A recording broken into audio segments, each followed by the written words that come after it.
my name is Kelly, and today I would like to share with you some adoption picture books.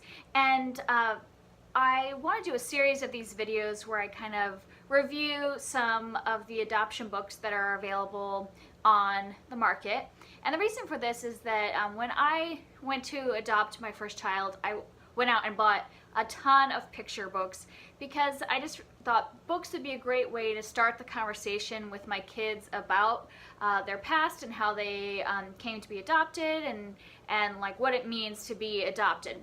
And when I did that, I found that there were a wide variety of books out there, and they are very different from each other. Some worked for me more than others did, and some I would highly recommend, and some I didn't like so much once I read them.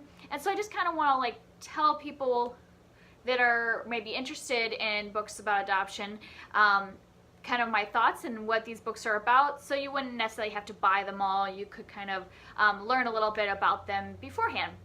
So this is mainly for other adoptive parents, but really for any parents that want books about different kinds of families.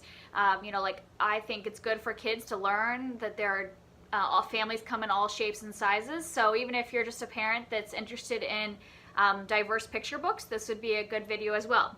So this, like I said, this is probably going to be a series. Right now, these are all picture books. I might do like middle grade or like young readers later on. And I have 4 books today, 2 of which I really highly recommend and like.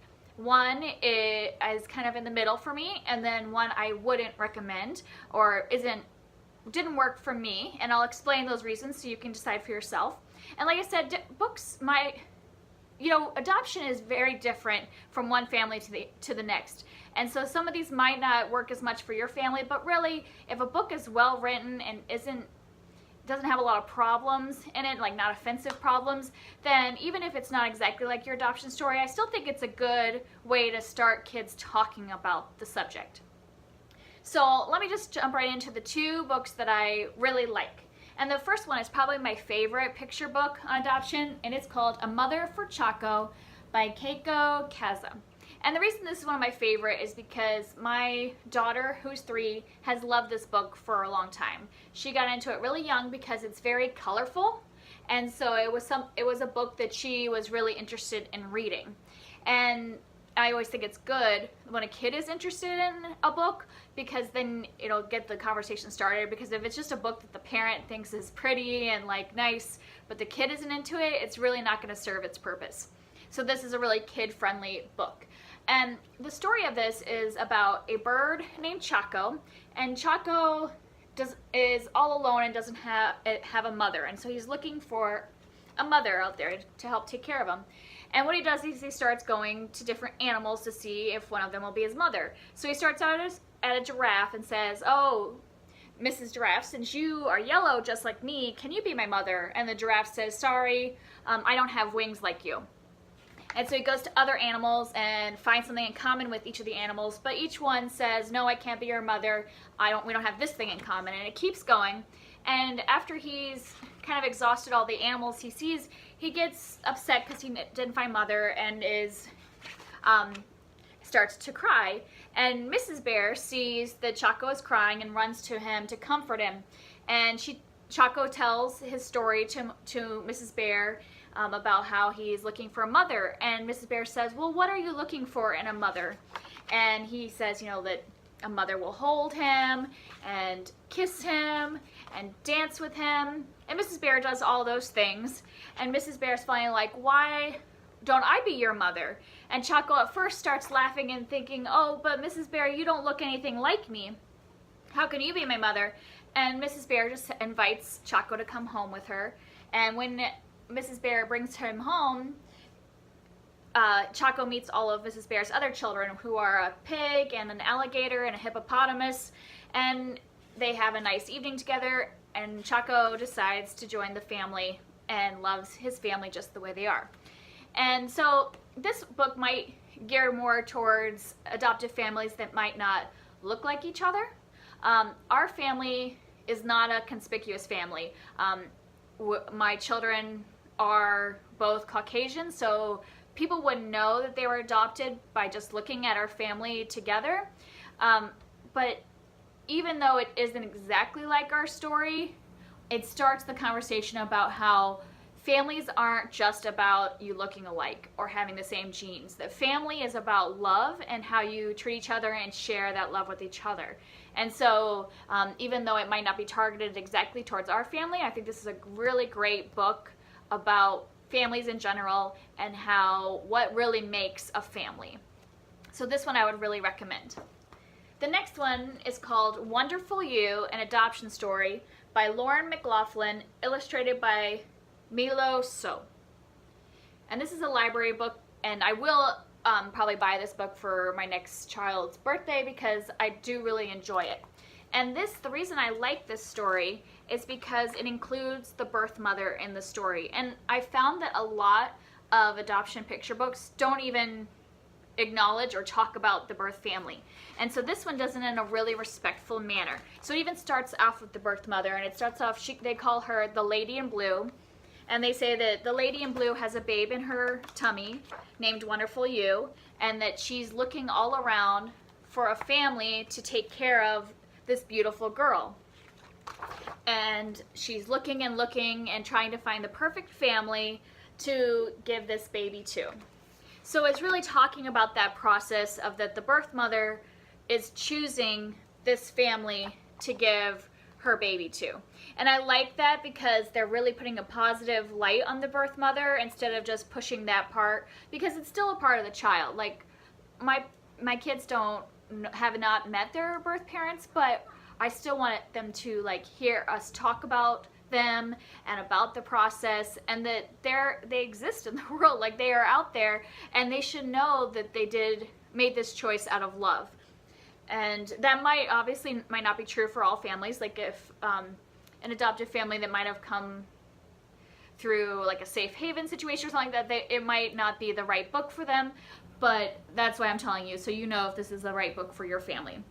So the whole beginning part focuses on the birth mother, and then the baby is given to the parents, and then it is all about all the things that the parents are going to do with the children, how they love each other as a family. The pictures are beautiful and talks about the child growing up and all the things they're going to do together as a family. And it ends off with them saying that no matter what, mommy and daddy will always be by your side and will love you. So it's just a really positive story that includes both birth family and adoptive family. So those are the two books that I really highly recommend. This next one's kind of a middle ground for me. I think the pictures are beautiful, but I have a few problems with the story. And it's called God Found Us You by Lisa Tawn Berggren and art by Laura Bryant. And the pictures are gorgeous. I love the fox pictures and the colors and everything. And especially I decorated my daughter's room in woodland animals, so I actually have a painting from this book that I had somebody paint, and so I love the pictures, but there's a couple things I don't love about the story, and let me just describe it to you. That at the beginning, little fox is asking Mama Fox to tell him about the day he came home, and so Mama Fox spends this whole book kind of talking about how God found us you, and that Mama Fox dreamed and longed to have a baby and waited and waited. And there's a part in here where she says that she saw all the other mothers with their children and was lonely for having a child. And then waiting, some more waiting, more waiting. And then the baby came to the Mama Fox and joined her family. And that's pretty much the story. So the thing I don't love about this is that, as you saw, the majority of the book is about the mother, the adopted mother, not about how the family started. And I think it focuses a little too much on the mother and her feelings and not really about the adoption process. And which, you know, like as a mother, I understand that, like, I know that process is hard. The waiting process is the hardest part for me about the adoption process. It was hard to wait and long for a child and all that, and I understand that, but that isn't necessarily the first thing I'm going to share with my child, because that's like a very grown-up feeling, and it's my feelings. It's not about the child. And so that part of the story kind of bothers me, that it focuses so much on the parent and not the actual family. And also, they keep saying God found us, you, but there's no mention of the other parent. It's only the mama fox, and it could just be that the mama fox is telling the story, so they just don't mention the other parent. But I find that a lot in adoption books, that it just, and often they always choose the mother, and there never is mention of a father or second parent in a book. It very much focuses on one parent and it being a mother.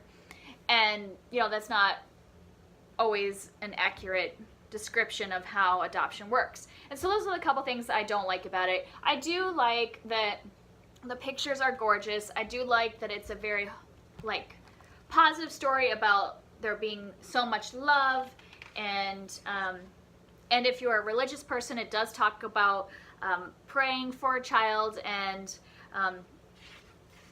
just like it involves God into the story if that is something that you're interested in. And then at the end, you know, she just shows her love for her child so much and how they will be together forever. So there are good parts of it, and I do enjoy the story, but I just don't like that aspect of adoption books that focus so much on the parent and not on the child.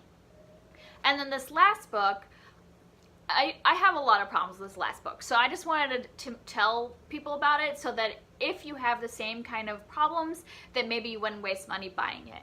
And this book is called A Blessing from Above. It's a little golden book, so the author's inside, by Patty Henderson, illustrated by Liz Edge.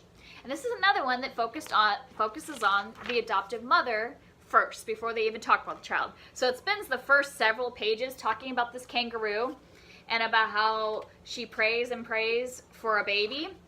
And for a long time, she sees all these other moms. So there's the jealousy thing again of her seeing all these other moms with babies, and she doesn't have one, you know, and it keeps going for several pages, her desiring a family. And then she ends up sitting beside this tree, and there is a nest of bluebirds up in the tree. And as she's sitting there resting, the babies start to hatch. And this is the part that really bothers me. So the nest is starting to get crowded, and what happens? And it specifically says, one of the brothers stretches his wings for the first time and bumps the other baby, and down it falls straight into the pouch of the kangaroo. And at this point, the mother bluebird looks down and says, "Oh, I don't have room in my nest, but I see that there's a loving mother down here to take care of my baby."